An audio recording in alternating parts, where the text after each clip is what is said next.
Yo guys, what is up? Battlecriver117 here, and I am back with another Disney Infinity 3.0 news update. So it's been a little while since the last episode, because I was on a trip, but in this episode I've compiled everything that I missed from while I was on my trip, as well as some of the newer stuff that was just released. I think just yesterday there was a big thing that I got a bunch of stuff for.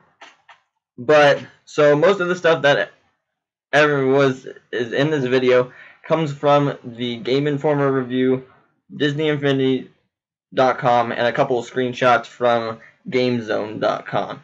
So what we're going to be covering in this episode is the huge Rise Against the Empire playset detail update that they did yesterday. The Inside Out playset, which is what I missed while I was on my trip, as well as a couple of things in the toy box. So in our first screenshot, we're going to be looking at the Rise Against the Empire playset. We see Luke looking majestically over the city of Mos Eisley with the double sunset in the background. Now, the Tatooine area on the Rise Against the Empire playset looks absolutely amazing. You got your sandcrawler crawling across the landscape on the right side, and just the buttes and plateaus of the landscape really make this feel like Tatooine.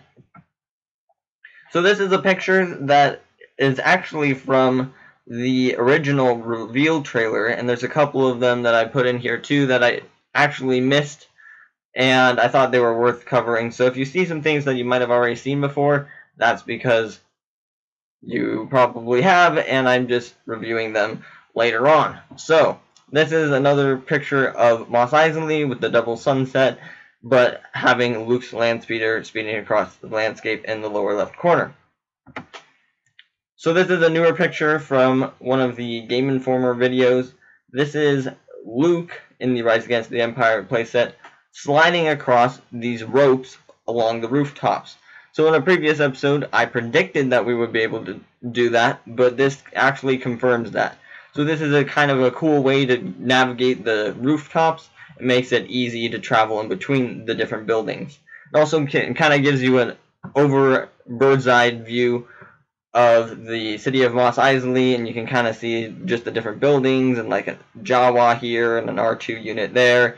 And then he is sliding across towards the hangar bay of Mos Eisley. And so in this next picture, as he's sliding over, he looks down into that hangar bay, and you can see the Millennium Falcon and an X-Wing fighter, which are the ships that you can go into, and this is where you will go when you want to hop in those ships and fly off into space to either just fly around, get into battle with a Star Destroyer, do some of that space combat stuff, or travel to the other different planets for the Rise Against the Empire playset.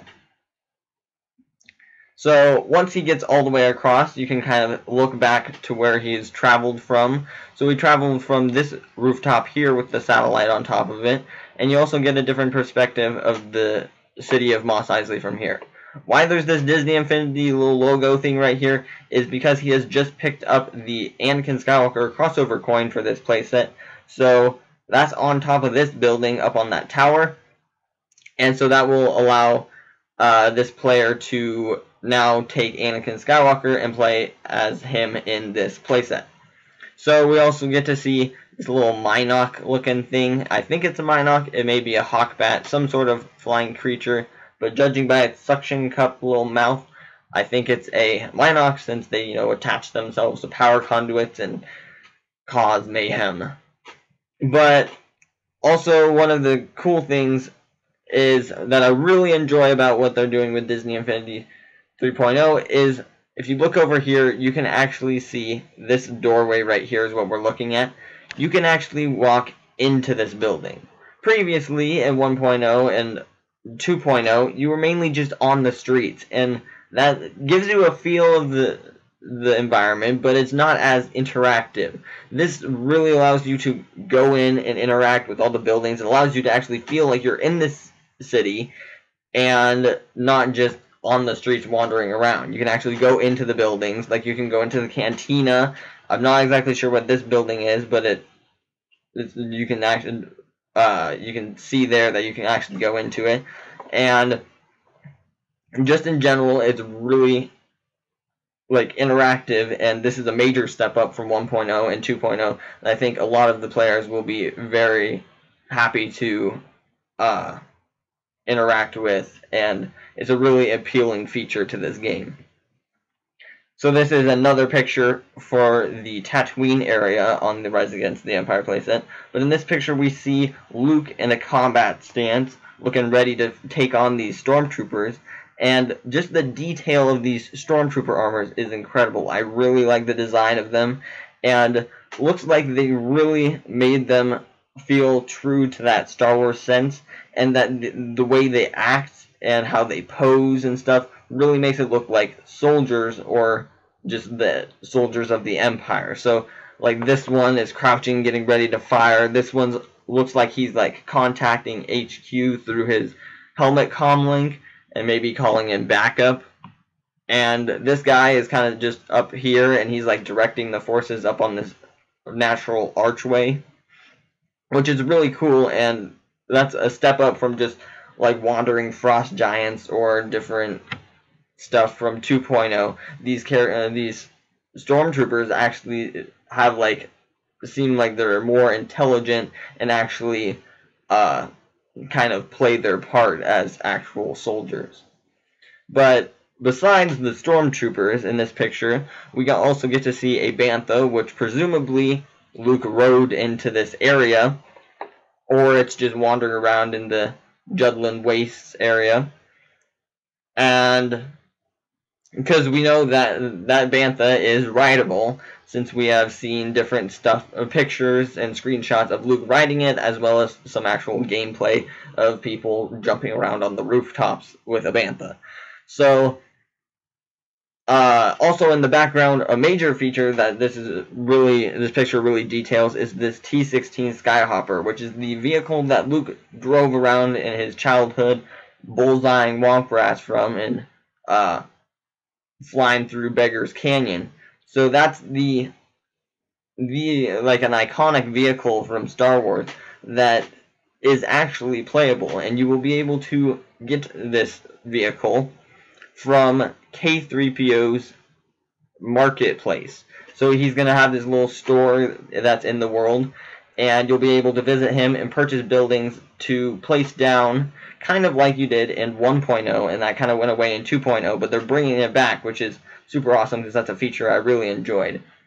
But you can purchase a hangar bay, and at that hangar bay you can actually get the T-16 Skyhopper, and you will be able to fly it. It is a vehicle, and it is so this is the first of the vehicles that we've seen that you will be able to fly around in the atmosphere. So there will be vehicles that you fly around in the atmosphere, just travel from place to place, and just have fun in the environment. But there will also be the vehicles like the Millennium Falcon and the X-Wing that you'll be able to take into space and travel to other destinations. Last thing in this picture is you can kind of see a little bit of Jabba's palace looming over this area in the distance. So, of course, that's a major building that is going to be super awesome in the Rise Against the Empire playset that I will have a little bit more information on in a couple screenshots. So this is probably my favorite screenshot of all the pictures that I have here. This is the cantina. So this is actually confirmed to be a building that you can actually go into and wander around and interact with the different characters inside. So this is a really cool thing that's like super iconic to the original trilogy films. And so I'm super excited to go, and I'm super glad that they incorporated this into the game. So we see Han and Chewie in a classic looking scene confronting Greedo in one of the back seating areas. We can also see just a variety of species here in this cantina. We see an Ithorian, an Aqualish, a Duro, Bib Fortuna from Jabba's palace, which is interesting. So he'll obviously probably be a mission giver that's kind of wandering around the world. We see Biggs Darklighter, who's another mission giver, as well as the Bith Cantina Band, which, if they don't have the Cantina music playing when you enter this place, that would be totally insane and they would be out of their minds. But I'm pretty sure we have a pretty guaranteed chance that the Cantina band music is going to be playing in the Cantina. I mean, why wouldn't it? So, moving on to the next one. This is the first of a couple of screenshots that I have on Jabba's palace. And so this is another cool, going back to what I was talking about previously, that you will be able to go into a lot of the buildings. So you will be able to enter Jabba's palace. See, as you can see here, you can see Jabba here, and his Gamorrean guards, and the infamous Boba Fett, which is very cool. And he's the first Mandalorian that we can see in this game, and he looks very cool in this style. You can see his helmet and his armor are really well designed, and the detail is very impressive. But I'm glad that they're incorporating at least one Mandalorian into the game, because I think Mandalorians are really awesome and super. I love the look of their armor.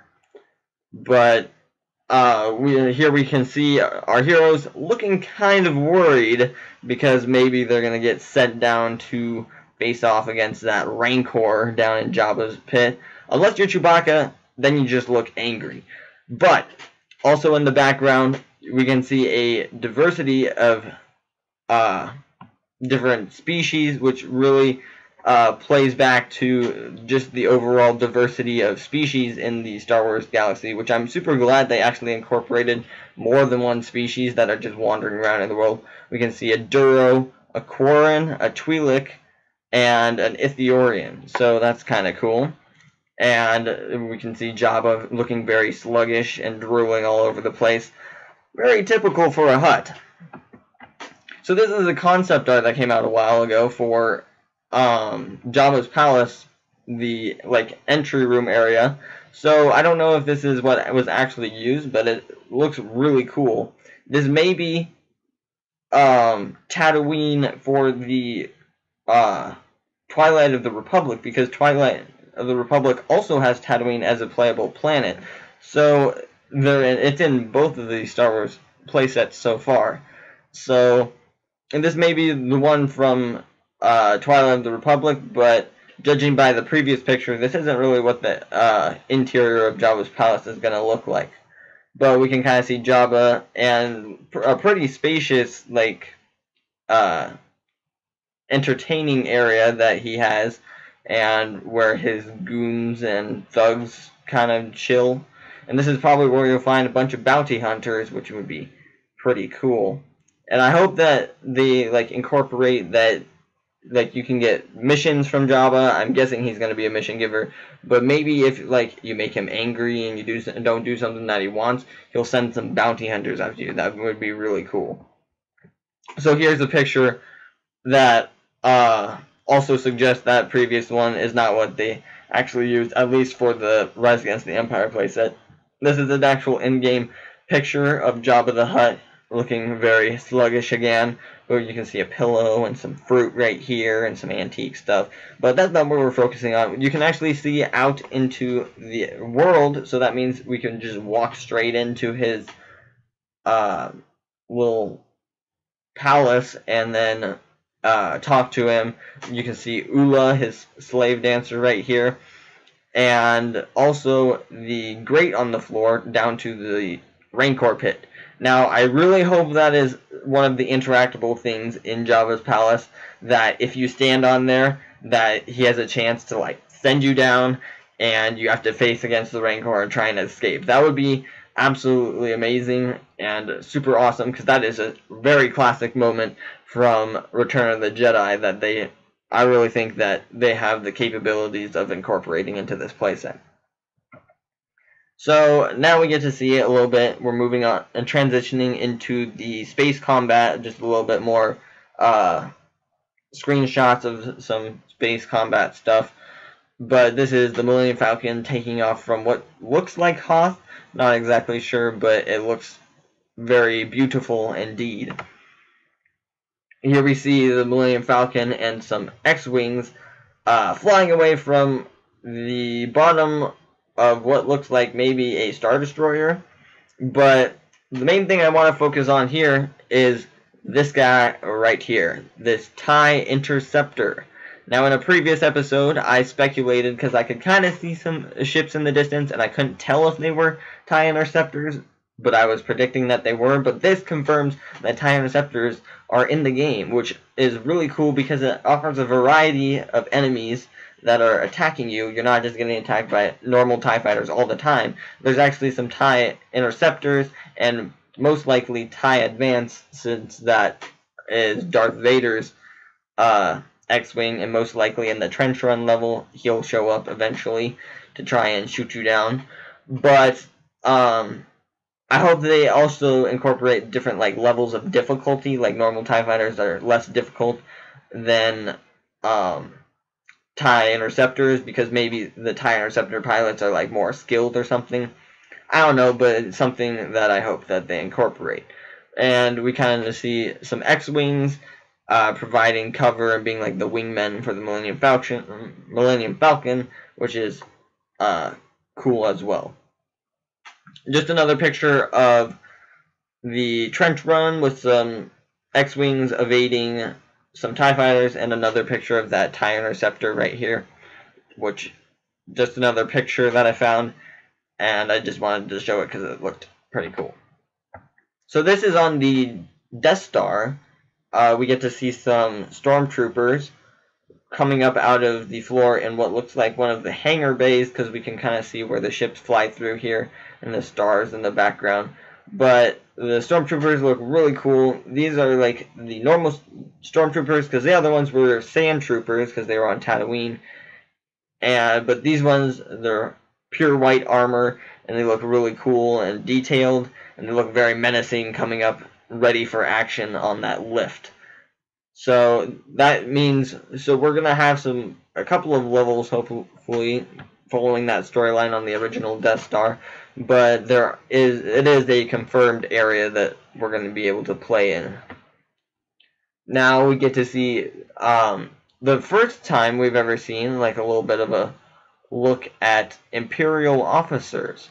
So we haven't seen any of those guys previously, but I thought it was really important to kind of show this, because kind of a new enemy that we haven't seen before. So we see Princess Leia trying to take out this guy, but I hope that a mechanic that they add in for these Imperial officers, as is, if you remember in the old Lego Star Wars games, there was the Commander battle droids, and they were yellow, and they could pull out their walkie-talkie, and then they could call in reinforcements. I hope that they can kind of do that with these Imperial officers, so that they'll continually call in reinforcements until you take them out. So you kind of want to target them first, since they're kind of a key character in how many bad guys you're going to have to face. And if you don't want to face a lot of bad guys and just have guys bombarding you, then you probably want to take out that guy. But this is another kind of picture. It looks like they're on the Death Star, so it looks like we'll be seeing some Imperial officers there. Now this is a pretty awesome picture. We see Han Solo looking very brave and daring, coming down the boarding ramp of the Millennium Falcon in what I think is the Tatooine hangar bay, judging by the sand brick-looking walls. But we see some more of those sand troopers firing on him and getting really close and looking like they're gonna try and capture Han. And it looks like this guy's been knocked out, and just the detail that they've added, that he even left his gun on the ground and he's kind of knocked back, which is really cool, because that's something that shows that they've really put a lot of time and effort into improving the look of the game, and that once you knock down a guy, they might actually drop their gun, which is pretty cool. But other than that, you can kind of see the details of their guns looking very cool. They got the little red orange caps on the tips to show that they're toys, since everything in this game is a toy, which is really cool and allows for some combat stuff, but allowing it to keep it kid-friendly, which is very important. Now this is a picture that's very reminiscent of something that we all know from the original Star Wars film. But I'm a little confused by it because it looks kind of like they're on the Death Star instead of the Tantive 4, where Leia gives R2 the plans to the Death Star. So maybe they're just recreating it, you know, because Leia's a playable character and they just decided to recreate a memorable moment from the Star Wars saga, just in a place that kind of looked like the Tantive 4 hallway, but not exactly it, since the Tantive 4 probably isn't going to be a location that we're going to be playing in, so they decided to do it in the Death Star. Not exactly sure, but it looks cool. Anyways, this is one of those pictures from the original trailer that I thought was worth going back and reviewing. This is Darth Vader looking very menacing and foreboding, but what I thought was really important to note about this picture is this is a door and a scene, and this bridge and stuff is from the second Death Star. So we may have a boss battle against Darth Vader on the second Death Star in the Endor section of the Rise Against the Empire playset. So probably in the very end of that, the Return of the Jedi section of the playset, will be facing off against Darth Vader. Which is very cool, but this door is one that, and the lighting and stuff is recognizable from Return of the Jedi and the second Death Star, and this is the walkway kind of where Darth Vader throws the Emperor over down into the pit reactor below. But in this picture, we actually get to see Luke facing Darth Vader, and of course, I know people are going to do it because it's funny, and since Darth Vader is a playable character, Darth Vader versus Darth Vader. I know I'm looking forward to that, but we can obviously see this is on the second Death Star, and probably the boss battle between Darth Vader and whichever character you choose to play as. But this is the window that the Emperor has his throne and looks out on his creation of the second Death Star, as well as looking down onto the forest moon of Endor below. Now moving on to the Hoth section of the news. This is a picture of one of the escape shuttles from Echo Base when they have to escape when the Empire is attacking them. Just kind of a cool picture of it taking off, so that will obviously be an aspect that is actually incorporated into this game. We can kind of see just the environment surrounding the area and what the Rebel base is going to look like. This is kind of a cool picture where we see Chewbacca and Han Solo taking on some Imperial probe droids and some and a little bit of a blaster fight. We get to see Han kind of ducking behind this rock, so it looks like we might be able to take cover behind different things in the landscape, or he's just I hope they add in a cover system. That'd be kind of cool. Just maybe adding a little bit of a crouch, or maybe he's just using the blocking feature that allows you to crouch down a little bit and then fire. But taking cover behind rocks would be very useful in this, since you're going to be getting shot at quite a bit. Now, this picture shows that Han is riding a Tauntaun, which shows that Tauntauns are rideable on Hoth. If they weren't, I don't know why they wouldn't be. But they are, so we don't have to worry about that. And I mean, everybody wants to ride a Tauntaun.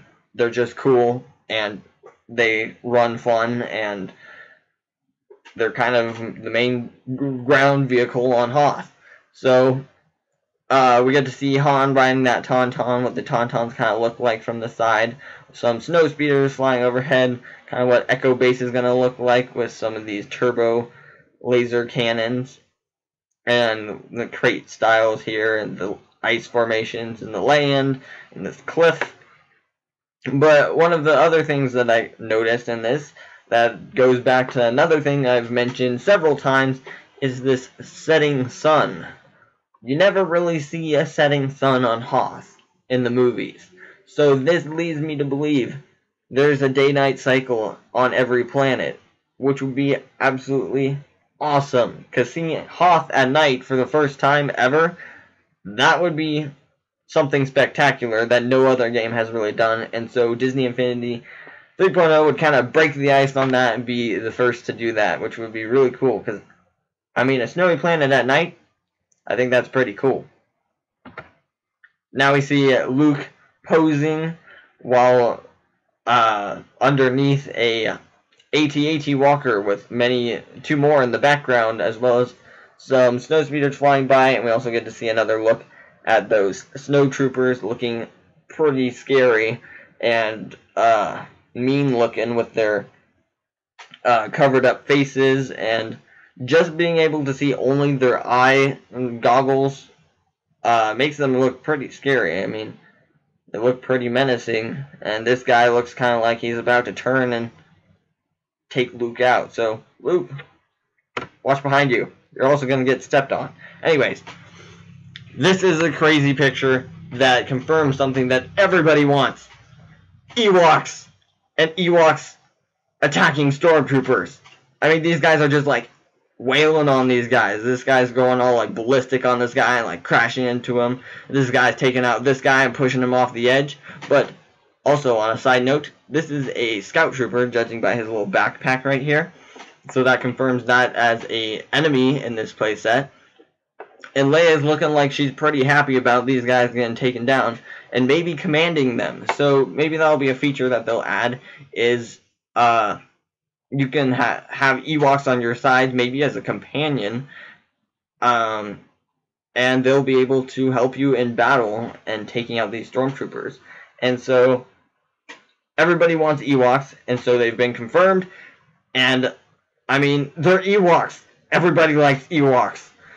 Chewbacca looks pretty angry here, yelling at these Ewoks, or not the Ewoks, the stormtroopers most likely, growling. But Ewoks, I mean, come on, man. They're fuzzy bears. Everybody loves Ewoks. Okay, moving on. Pretty awesome picture of Chewbacca leaping off of the Ewok village and trying to land on a AT-ST walker. Hopefully we'll be able to like hijack these vehicles and take out the other AT-ST walkers, because this one looks like he's kind of targeting Chewbacca, so hopefully he gets here in time. But anyways, we kind of get to see the Ewok villages and surrounding areas. How you can kind of get up onto the Ewok villages. Looks like there'll be kind of some spiral platform walkways up the trees, up into the village. And then there's a lot of walkways and little ropes that you can ride across, and it's just insane. These little Ewoks have created giant villages. Very crafty. So that's kind of wrapping up the Star Wars news for the Star Wars playsets in Disney Infinity 3.0. This is kind of just a little picture of the Millennium Falcon flying over R2-D2 on Tatooine. But now we're going to move on into the Inside Out stuff that was revealed last week. So we're going to talk about that a little bit. So this is the boxing for the Inside Out playset. It comes with joy and anger and the little clear playset piece, which is the core memories, Riley's core memories, because these are her emotions and they're going on inside her head, kind of controlling how she acts and what she does, and kind of make up her personality. So each of these little balls, you can kind of see their different colors. They all represent different memories, and depending on their color corresponding with like the character, it's a different memory. So we see Joy with her yellow orb, anger with his red orb, disgust with her green orb, fear with his purple orb, and sadness with her blue orb. So those are all the playable characters in the Disney Infinity 3.0 Inside Out playset. So quite a few characters to play as, and they all have different abilities, which allows for different playing styles in the playset. So here's a little picture of some of our emotions run around inside of young Riley's mind. And so some of the special abilities these characters have is Sadness can walk on clouds, whereas other characters, when they're walking across, have a limited amount of time that they can walk across it before the cloud begins to disappear and fall.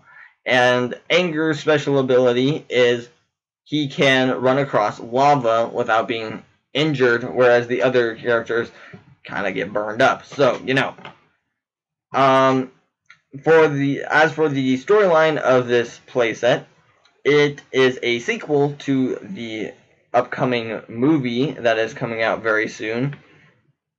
And instead of just following the events of the storyline, it is a new storyline, and it is about like dreams inside of Riley's mind. And so the evil bad guys in the playset are like nightmares that she's had because she like watched a movie and fell asleep during it.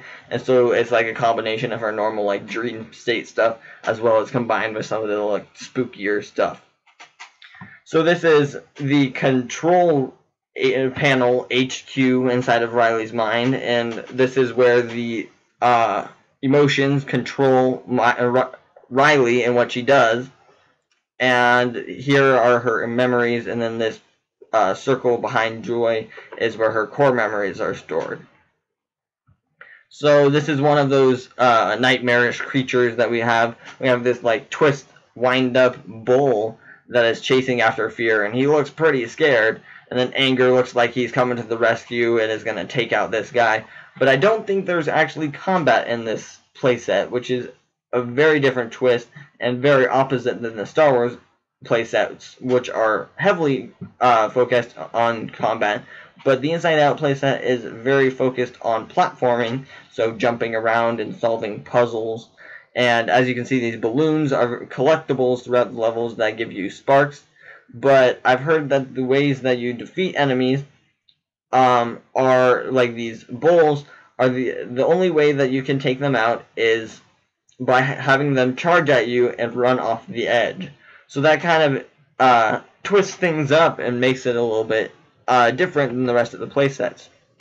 Here's a little of that platforming that I talked about. There's different types of platforming all throughout this. There's bird's eye view stuff. There's 2D side scrollers, as well as normal like third person following camera platforming. So this is a little bit of that 2D platforming with the different emotions, jumping around and collecting those balloons.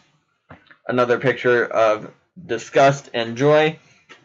Looks like there'll be different stuff that you can do that even possibly running upside down in that, so that should add a twist to the 2D platforming. And more collection of balloons and just different stuff in Riley's mind, like upside down houses and a race car.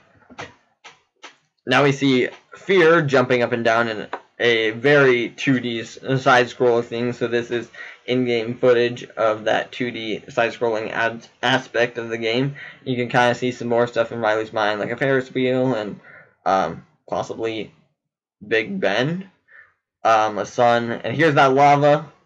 Fear will not be able to cross this, except maybe this is a moving walkway. But if you were Anger, you could just run straight across that. So that kind of adds that extra aspect to the playset and encourages you to play with a variety of different characters instead of just picking one character and playing through the entire playset just as that one character. Here's one of the kind of more trippy aspects of inside of Riley's mind in that dream world. Lots of colors, very colorful and vibrant playset, but this is like some flowers that have grown in that platforming aspect. You have to bounce on the different flowers to get up to your destination. So that's it for the Inside Out playset. Now we're going to move on to some of the last couple screenshots, which are the farming in the toy box. So this is a little bit of gameplay, the screenshot from the gameplay where your sidekick, little guy, in this case is Wreck-It Ralph, will help you grow and maintain your farm. And of course, growing different foods allows you to upgrade your sidekick's stats. So that is kind of cool. And so we kind of get to see a little bit of the landscape. But zooming out here now, we can see Wreck-It Ralph getting to work and helping grow these crops. But we also get to see that looks like there's a lot of different land area, but you're going to have to till most of it because this looks pretty dry and filled with weeds. So before you can actually plant some crops, you're going to have to till the ground and then get to work on it. But we get to see Woody over here with a mission, a silo, and a windmill, lots of trees, and very cool looking landscapes. This is all like plain grass, but this is kind of looks like a terraced hillside. So maybe you can even till these areas and use it as farmland as well. And there's kind of a bridge and a river adding to that landscaping features and making it look appealing. But also an aspect that I think would be cool that they added to the farm is if you have to keep on top of your farm and readily and often check on it routinely to make sure that your ground doesn't revert back to this weeded, dry looking, infertile farmland, that you have to keep checking on it, and if this does, then you have to re-till it and plant some new crops and keep your farmland looking nice and neat. So that's it for this episode. I hope you enjoyed it. I'm going to continue doing this because the support on this series of news update stuff has been overwhelming, and I really am thankful that you guys have been enjoying this. So I will definitely continue with any new news that happens to come out. But until then, I will see you all later.